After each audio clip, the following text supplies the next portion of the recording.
Dear students, आज biology class 12th NCERT unit 7 genetics and evolution के chapter 5 principles of inheritance and variations अर्थात वंशागत एवं विविधता के सिद्धांत का यह टॉपिक, इसका नाम है इनकम्प्लीट डोमिनेंस यानी कि अपूर्ण प्रभाविता, कोडोमिनेंस यानी कि सह प्रभाविता एंड डाइहाइब्रिड क्रॉस यानी कि द्विगुण संकरण, जिस पर मेंडल का तीसरा नियम आधारित है। वीडियो का यह दूसरा भाग मैं डॉक्टर रमाशंकर पांडे, प्रवक्ता जीव विज्ञान, एच इंटर कॉलेज मुसाफिर खाना अमेठी, आप सबको बताने जा रहा हूँ। प्यारे बच्चों, चाहे आप सीबीएसई बोर्ड के हों, चाहे आईसीएसई बोर्ड के हों, चाहे यूपी बोर्ड के हों, चाहे आप जीव विज्ञान के पुराने छात्र रहे हों या आपने कभी जीव विज्ञान नहीं पढ़ा है, आपको सामान्य जानकारी अगर चाहिए तो आज का यह वीडियो आपके निश्चित रूप से काम का है। सबसे पहले हम टॉपिक लेते हैं इनकम्प्लीट डोमिनेंस, अपूर्ण प्रभाविता। सबसे पहले इसके इतिहास में जाते हैं, इसके पीछे की घटनाओं पे जाते हैं तो देखते हैं कि मेंडल साहब ने 7 वर्षों तक जो अपने प्रयोग किए और उसके निष्कर्ष निकाले, वे निष्कर्ष 1866 में 1866 में पब्लिश हुए एक जर्नल में, जिस जर्नल का नाम है annual proceedings of the natural history society of Brunn. दुर्भाग्य कहें मेंडल साहब का कि उस समय वैज्ञानिक जगत ने और दुनिया ने उनकी चीज़ को, उनके काम को नोटिस नहीं किया, लोगों ने उसको महत्व नहीं दिया, या यूँ कहें कि लोग उस बात को समझ नहीं पाए। लगभग 34 वर्षों बाद जब मेंडल साहब इस दुनिया में नहीं रहे, ये दुर्भाग्य की बात है कि मेंडल साहब के काम का क्रेडिट उनके जीवन काल में नहीं मिला।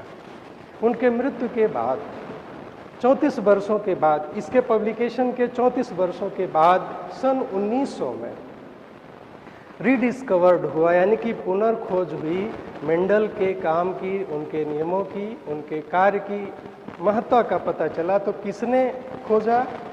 कार्ल कॉरेंस ने, ये जर्मनी के थे, ह्यूगो डी ब्रीज ये हॉलैंड के थे, और वॉन सेरमार्क ये ऑस्ट्रिया, यानी कि मेंडल भी ऑस्ट्रिया के थे, ये भी ऑस्ट्रिया के थे। इन्होंने पुनर्खोज की और तब पता चला कि जो खोज इन्होंने की इसके बारे में मेंडल साहब ने आज के 34 साल पहले ही बताया था।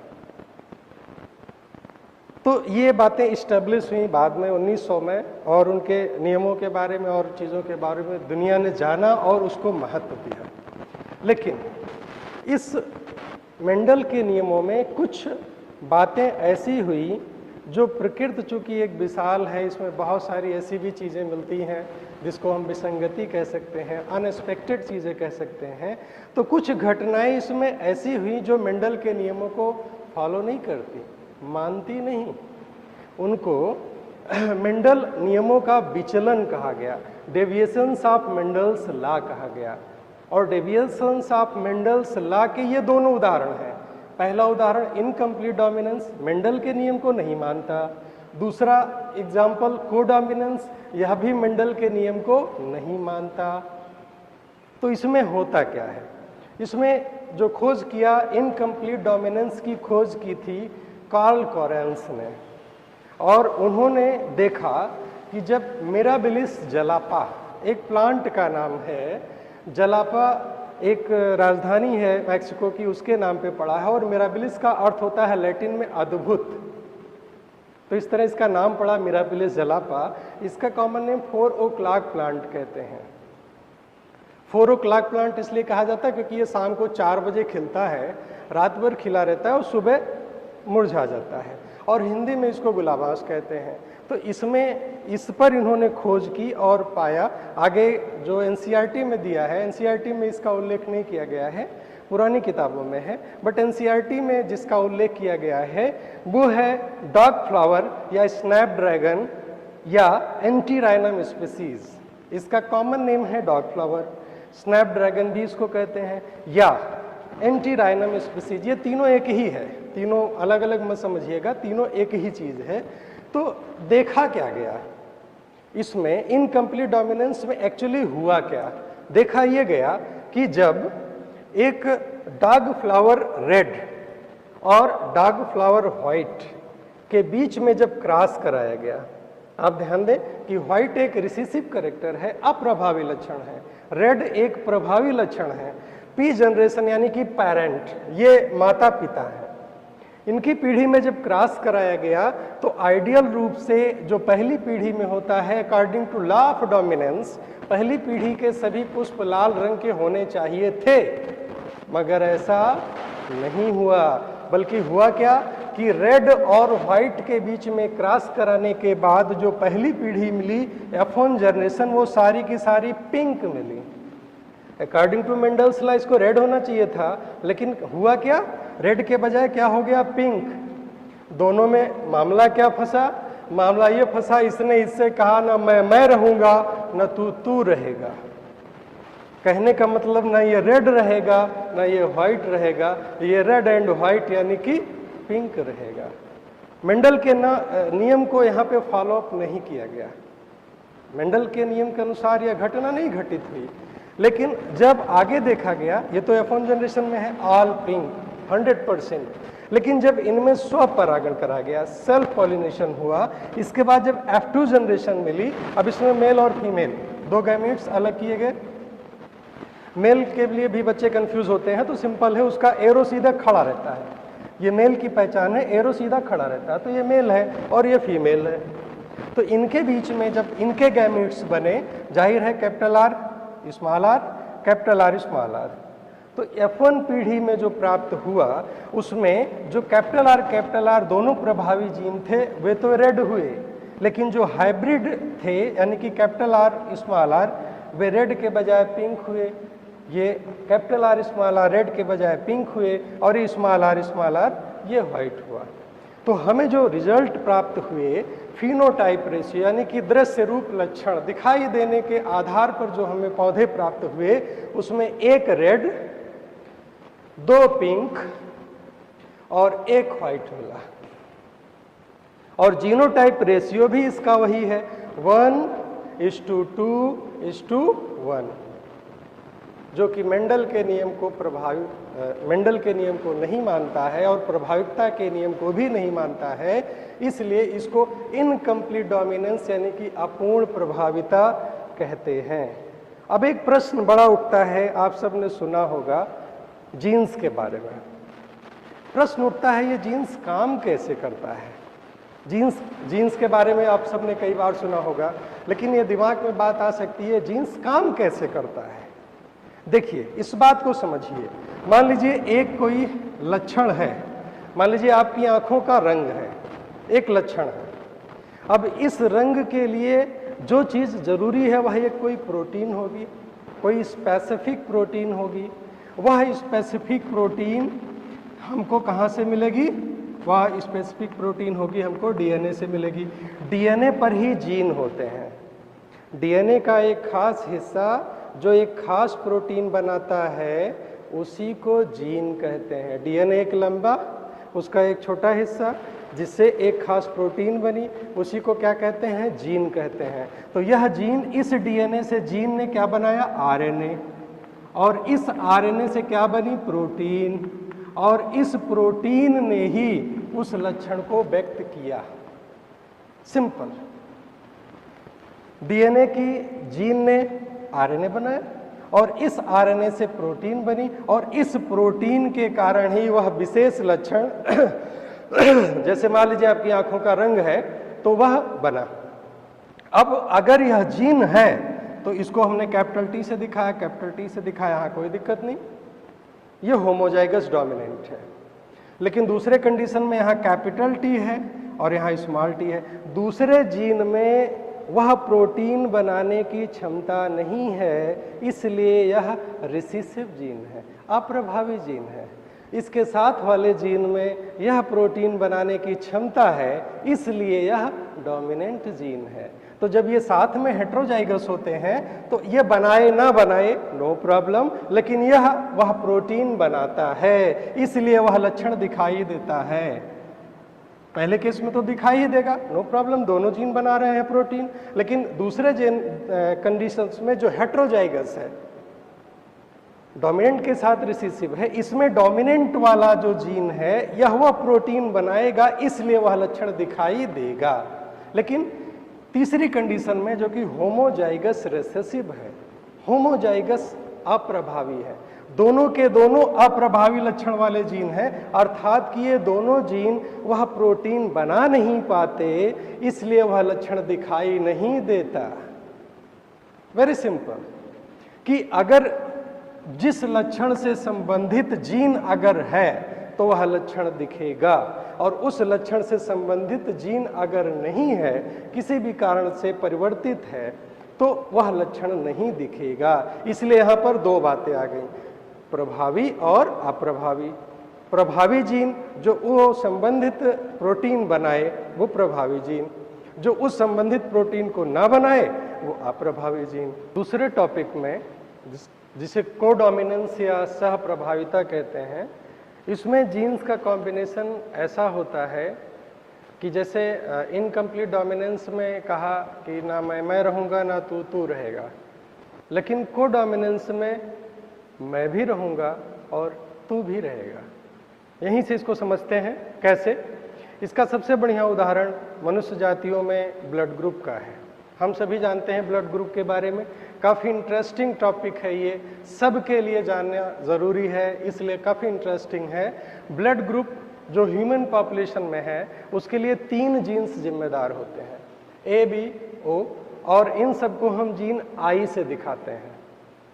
चूँकि मेंडल साहब ने कहा था कि किसी भी कारक के किसी भी लक्षण के लिए 2 कारक होते हैं, या तो प्रभावी या तो अप्रभावी, लेकिन यहाँ पर 3 कारक जिम्मेदार हो रहे हैं। अगर 3 जीन्स हो गए तो इस घटना को मल्टीपल एलिलिज्म कहते हैं। अगर 2 से ज़्यादा जीन्स हो गए, यहाँ पर लक्षण एक क्या, ब्लड ग्रुप, और जीन्स कितने, 3, ए, बी, ओ, जिनको हम आई से एक्सप्रेस करते हैं, आई से व्यक्त करते हैं। इसलिए इसको बहुएलीलवाद भी कहते हैं। तो ब्लड ग्रुप मनुष्य का 2 बातों का उदाहरण बनता है। एक तो कोडोमिनेंस यानी कि सह प्रभाविता का उदाहरण है, दूसरा मल्टीपल एलिलिज्म यानी कि बहुएलीलवाद का भी उदाहरण है। कैसे देखते हैं? जीनोटाइप जो बनता है ब्लड ग्रुप के लिए, अगर IA, यहाँ पर ध्यान दें कि ये फीमेल के लिए है और ये मेल के लिए है, हमको 2 जीन्स मिलेंगे, एक फीमेल से मिलेगा, दूसरा मेल से मिलेगा। तो हम दोनों जीन्स को लेते हैं और उससे बनने वाला जो ब्लड ग्रुप है उसको हम देखते हैं। अगर माता से IA मिला, पिता से भी IA मिला, तो ये दोनों IA अर्थात होमोजाइगस है, तो ब्लड ग्रुप होगा A। अगर माता से IA मिला और पिता से I मिला, ये रिसेसिव जीन है, ध्यान रहे, रिसेसिव जीन है, तो ये हेट्रोजाइगस हुआ तो भी ब्लड ग्रुप बनेगा A, क्योंकि A डोमिनेंट है I पर। तीसरा कंडीशन, IB माता से मिला और IB पिता से मिला, अर्थात ये होमोजाइगस है, तो ब्लड ग्रुप बनेगा B। लेकिन IB अगर माता से मिला और I यानी कि अप्रभावी I अगर पिता से मिला तो ये हेट्रोजाइगस हुआ, तो भी ब्लड ग्रुप होगा B, ये भी ईश्वर प्रभावी होगा। तीसरी कंडीशन खास बात है जो इस टॉपिक से रिलेटेड है, यदि माता से IA मिला और पिता से भी IB मिला तो दोनों जीन एक दूसरे से कम नहीं, मैं तो उनसे कम नहीं, तो दोनों एक्सप्रेस होते हैं, इसलिए उसका ब्लड ग्रुप माता से A, पिता से B, इसलिए ब्लड ग्रुप हो गया AB। कोई किसी को नहीं दबा पाया। लेकिन अगर दोनों जीन अप्रभावी मिले, माता से भी और पिता से भी, तो उसका ब्लड ग्रुप होगा O, यानी कि इसको ब्लड ग्रुप ओ कहा जाता है। तो प्रश्न उठता है कि ये ब्लड ग्रुप निर्धारित कैसे होता है? ये तो जीन्स हो गया, लेकिन एक्चुअल में एक सामान्य प्रश्न दिमाग में उठता है कि ये ब्लड ग्रुप का निर्धारण होता कैसे है, ये कैसे डिसाइड होता है? तो आइए बताते हैं। इसका निर्धारण करते हैं आरबीसीज, लाल रक्त कणिकाएं। लाल रक्त कणिका के ऊपर जो प्लाज्मा मेम्ब्रेन पाई जाती है, इसी पर एक खास तरह की प्रोटीन होती है जिसको एंटीजन कहते हैं। एंटीजन यानी कि ग्लाइकोप्रोटीन होती है। यही एंटीजन ब्लड ग्रुप का निर्धारण करती है। ध्यान दें, अगर एंटीजन ए है, ये एंटीजन इन जीन से बनने वाले एंटीजन ए है तो ब्लड ग्रुप ए होगा। एंटीजन बी है तो ब्लड ग्रुप बी होगा। एंटीजन अगर जीन ए और बी है तो एंटीजन ए बी होगा तो ब्लड ग्रुप ए बी बनेगा। अर्थात और एंटीजन अगर नहीं है तो ब्लड ग्रुप ओ होगा। Very simple. जिस प्रकार का जीन होगा उस प्रकार का एंटीजन बनेगा, उस प्रकार का ब्लड ग्रुप होगा। तीनों बातें बिल्कुल ठीक से अच्छी तरह समझ लेनी है। मैं फिर दोहरा रहा हूं कि जिस तरह का जीन होगा उसी तरह की प्रोटीन बनेगी, ये ग्लाइकोप्रोटीन, जिसको कि हम एंटीजन भी कहते हैं, और वही निर्धारित करेगा ब्लड ग्रुप। तो ब्लड ग्रुप का निर्धारण इस आरबीसी यानी कि लाल रक्त कणिका के ऊपर पाए जाने वाला एंटीजन या ग्लाइकोप्रोटीन डिसाइड करता है। यहां पर ये निश्चित हो जाए। बड़ी इंटरेस्टिंग बात है, अगर हम माता और पिता का ब्लड ग्रुप जान रहे हैं तो हम बच्चे का ब्लड ग्रुप निकाल सकते हैं। जैसे अगर मान लीजिए कि पिता का ब्लड ग्रुप ए है लेकिन होमोजाइगस, यहां पर देखिए ए और बी में थोड़ा सा ध्यान देने वाली बात है। ए ब्लड ग्रुप में दो कंडीशंस है, होमोजाइगस और हेट्रोजाइगस। होमोजाइगस तब जब दोनों जीन ए के हों, हेट्रोजाइगस तब जब एक ए हो लेकिन दूसरा अप्रभावी आई हो। ऐसे ही बी के लिए है, अगर दोनों बी डोमिनेंट हैं तब तो बी रहेगा ही रहेगा, लेकिन अगर हेट्रोजाइगस है तो भी ब्लड ग्रुप बी रहेगा। लेकिन ये ध्यान रहे कि ये हेट्रोजाइगस है, दूसरा जीन स्मॉल आई यानी कि अप्रभावी वाला है। तो इस तरह से ये जरूर ध्यान देना है कि ब्लड ग्रुप होमोजाइगस ए है और माता का ब्लड ग्रुप होमोजाइगस बी है तो संतानें सभी, बस सिंपल ले लेना है, आई ए ले लिया, आई ए ले लिया, यहां से आई ए यहां, आई ए यहां, आई बी यहां, आई बी यहां, आई बी यहां, आई बी यहां, इसके बगल में कर दिया। और आप चारों कॉम्बिनेशन में ध्यान दें कि ए बी सब में है, अर्थात 100% बच्चे जो होंगे वे ए बी ब्लड ग्रुप के होंगे। अब लेकिन बात यहां पर समझने की ये है कि अगर ब्लड को कोई दूसरा निकल आया तो आप लड़िएगा नहीं घर में, क्योंकि दूसरा ऑप्शन भी है, कहीं ऐसा ना हो। अब देखिए ध्यान दीजिए यहीं पर, अगर यह ब्लड ग्रुप ए यह भी अब भी है, लेकिन क्या है ये होमोजाइगस नहीं है बल्कि क्या है, हेट्रोजाइगस है।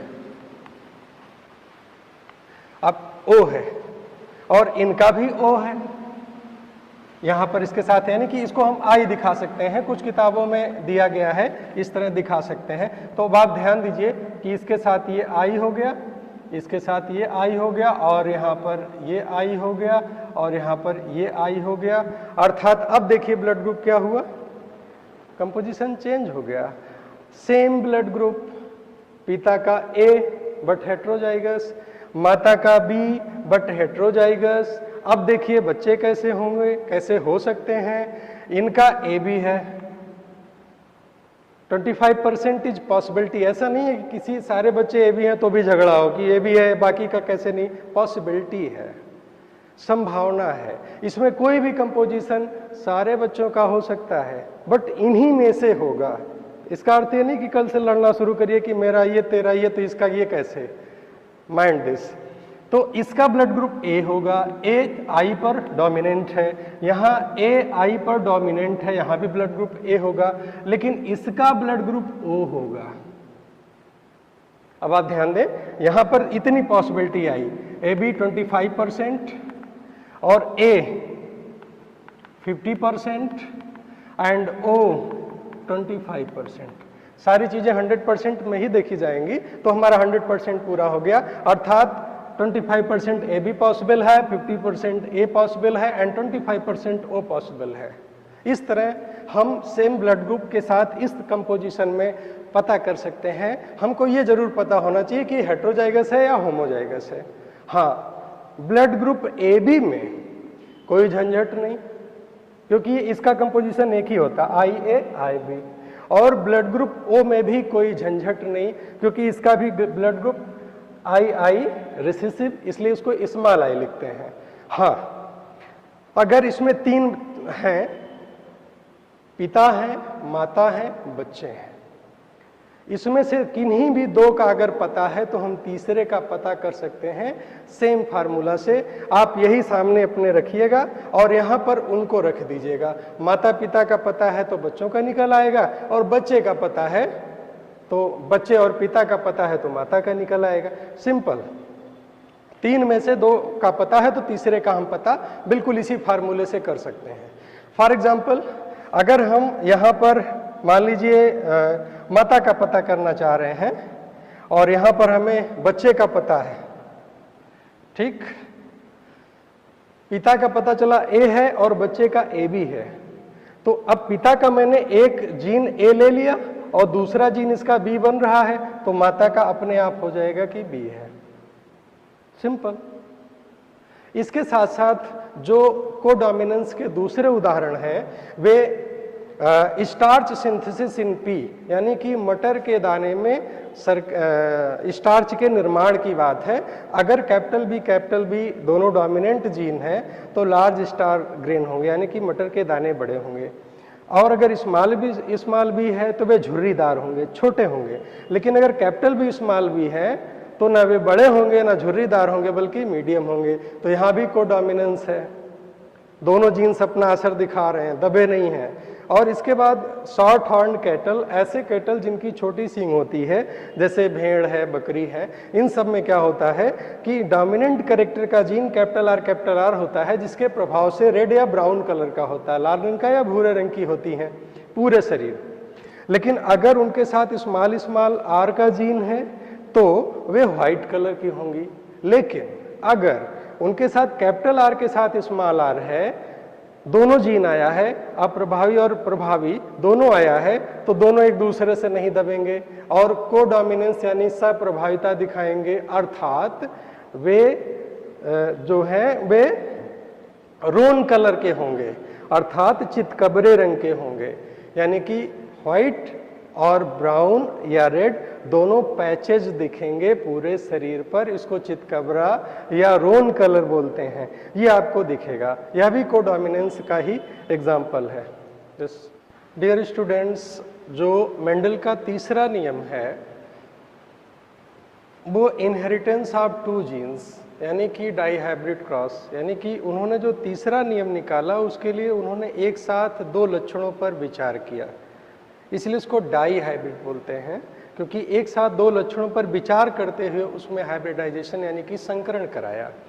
और इस प्रयोग के बाद जो निष्कर्ष और नियम निकला उसी का नाम दिया गया लॉ ऑफ इंडिपेंडेंट असॉर्टमेंट, अर्थात स्वतंत्र अपव्यूहन का नियम।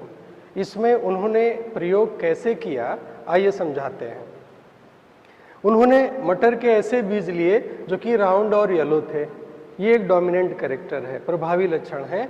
इसका क्रॉस कराया रिंकल्ड और ग्रीन यानी कि झुर्रीदार और हरे बीज से। ये पी जनरेशन है यानी कि पेरेंट जनरेशन है, और इनके क्रॉस पॉलिनेशन के बाद जो पहली जनरेशन हुई F1 जनरेशन, वे सारी की सारी according to law of dominance सभी की सभी राउंड और येलो थी, सभी। तो यहाँ पर ये ध्यान दें कि 100% राउंड येलो सीड प्राप्त हुए, और जब इनमें सेल्फ पॉलिनेशन कराया गया तो जो F2 जनरेशन प्राप्त हुई उसको देखिए कैसे किया गया। यहाँ पर बच्चे बड़ा कंफ्यूज होते हैं याद करने के लिए, क्योंकि इसको याद करने में उनको देखने में लगता है कि बड़ी सी टेबल है, बड़ा कंफ्यूजन सा है, but very easy, very simple. मैं इसको याद करने का ट्रिक आपको बताता हूं। मैं आप ही से करता हूं बात। आप मतलब यू मतलब वाई, अब y को आप यूं समझें कि यहां पर दो जीन्स दिखाए गए R या Y, दो ही दिखाए गए, R चाहे वो कैपिटल फॉर्म में हो चाहे स्मॉल फॉर्म में हो, Y चाहे कैपिटल फॉर्म में हो चाहे स्मॉल फॉर्म में हो। बस आपको सिर्फ कैपिटल स्मॉल का कंपोजिशन बनाना है, बाकी सब आसान है। अब इन दोनों में से कोई भी हम पहले ले सकते हैं। जैसे हमने R को लिया तो capital R, small r, okay. अब दूसरा composition capital Y small y, फिर कैपिटल Y स्मॉल y, यानी कि एक बार हमने कैपिटल लिया, दूसरा उसी का स्मॉल लिया, दूसरी बार मैंने एक बार कैपिटल लिया, दूसरी बार स्मॉल लिया, फिर हमने उसका कैपिटल लिया, फिर उसका स्मॉल लिया। अब आप सोचोगे कि ये तो सर बड़ा याद करने में बड़ा ध्यान देना पड़ेगा, तो बिल्कुल टेंशन मत लीजिए दिमाग पे। हम y के साथ यही भी करें तो भी हमको ही मिलेगा। हमने क्या किया कि कैपिटल Y स्मॉल y। अब दूसरा, पहला अगर कैपिटल है तो दूसरा कैपिटल स्मॉल होगा। Capital R small r, capital R small r। आप देखिए 4 तरह के गैमीट्स बनेंगे और चारों आपको मिलेंगे। Capital R capital Y, okay, capital R small y, okay, capital small r capital Y, okay, small r small y, okay. आपको चारों गैमीट्स दोनों तरीके से मिल जा रहे हैं।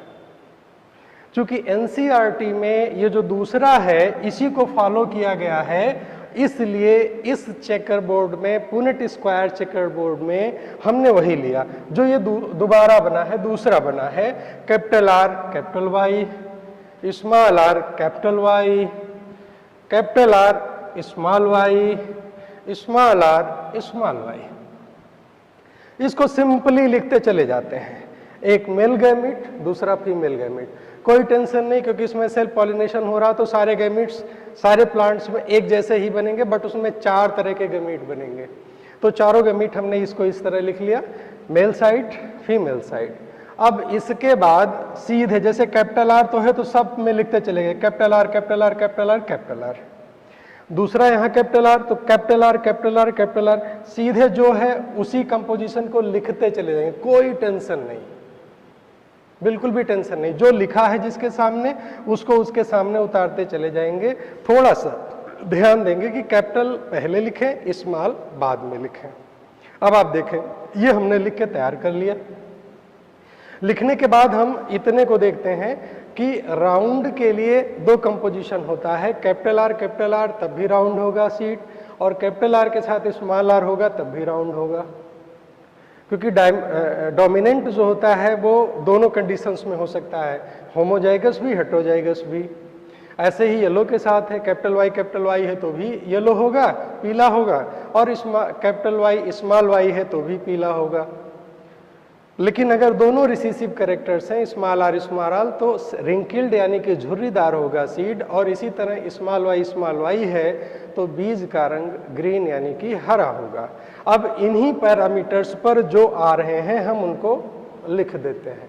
मैंने सबके जीनोटाइप लिख दिए हैं, और जब हम इसका फिनोटाइप यानी कि दृश्य रूप लक्षण पर विचार करते हैं, मैं उम्मीद करता हूं कि आपको ये बहुत आसानी से होगा। बस इतना ध्यान देना है, कैपिटल स्मॉल, एक को ले लो, चाहे R को चाहे Y को, सिंपल गैमीट आपका तैयार। वो गैमीट जो आप सेलेक्ट करें दोनों में से, उन्हीं गैमीट को हम दोनों तरफ लिख दें। एक मेल हो गया, दूसरा फीमेल हो गया। इसके बाद जो जो जीन्स हैं, जैसे कैपिटल R यहाँ हो गया, कैपिटल Y यहाँ हो गया।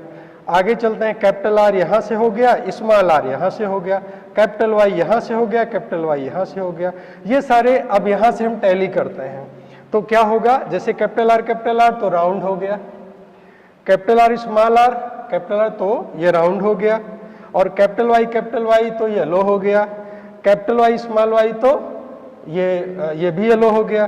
तो ये देखते हैं, ये round yellow, round yellow, round yellow, round yellow, round yellow, round yellow, round yellow, ये सारे राउंड येलो होंगे। फिर यहाँ ये राउंड येलो, फिर ये राउंड येलो। इस तरह से कुल कितने मिल रहे हैं, 9, 1 2 3 4 5 6 7 8 9।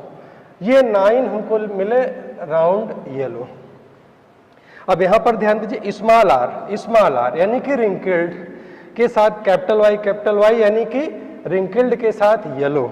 तो रिंकल्ड येलो, स्मॉल आर ये है और ये है रिंकल्ड और इसके साथ येलो है। तो रिंकल्ड येलो 1 2 3 कितने मिले? रिंकल्ड येलो 3 मिले। इसके बाद इसको देखिए, कैपिटल आर इसके साथ कैपिटल आर स्मॉल आर, ये तीनों क्या है? राउंड होंगे। लेकिन स्मॉल वाई ये किसका है? ग्रीन। तो राउंड के साथ क्या है? ग्रीन। तो 1 2 3 ये 3 मिले राउंड ग्रीन। अब लास्ट में एक बच रहा है, ये स्मॉल आर स्मॉल वाई ये है रिंकल्ड ग्रीन और ये 1 मिला रिंकल्ड ग्रीन। तो इस तरह हमको फिनोटाइप प्राप्त होता है 9:3:3:1।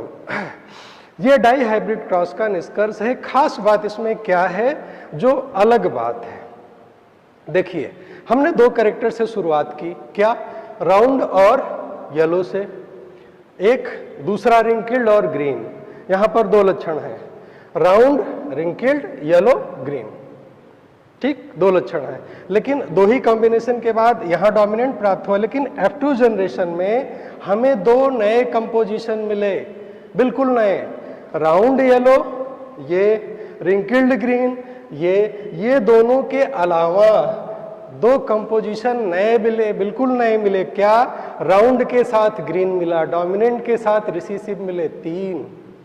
वैसे ही रिंकल्ड जो कि रिसेसिव है, अप्रभावी लक्षण है, के साथ येलो जो कि प्रभावी लक्षण है, ये मिला। यानी कि रिसेसिव के साथ डोमिनेंट स्वतंत्र रूप से जाके मिल गए। तो ये नियम बना। मेंडल के इस प्रयोग, डाई हाइब्रिड क्रॉस के प्रयोग से जो नियम निकला वो नियम है, the law states that when 2 pair of traits लक्षण are combined in a hybrid, segregation of one pair of characters in independent of the other pair of characters, स्वतंत्र रूप से दूसरे के साथ पेयर बनाते हैं। हिंदी में कह सकते हैं, जब किसी संकर में लक्षणों के 2 जोड़े लिए जाते हैं तो किसी एक जोड़े का लक्षण विसंयोजन दूसरे जोड़े से होता है। आपको ये समझने में अगर कठिन लग रहा हो तो सिंपल बात इतनी है कि ये दोनों लक्षण के अलावा ये हमको नया कॉम्बिनेशन राउंड ग्रीन और रिंकल्ड येलो का भी प्राप्त हुआ, इसलिए इसको स्वतंत्र अपव्यूहन का नियम कहते हैं। तो डियर स्टूडेंट्स, अगर आपको लगता है कि यह बातें आपके लिए उपयोगी हैं या दूसरे विद्यार्थियों के लिए यह उपयोगी है तो इसको लाइक करें, शेयर करें, सब्सक्राइब करें और कमेंट बॉक्स में अवश्य लिखें कि इसमें और क्या आप अपेक्षा करते हैं बेहतर के लिए, क्योंकि ये आगे की वीडियो बनाने पर आपके कमेंट का हमें इंतज़ार रहेगा। ज्ञान बांटना एक बड़ी देश सेवा है, सहयोग करें। धन्यवाद।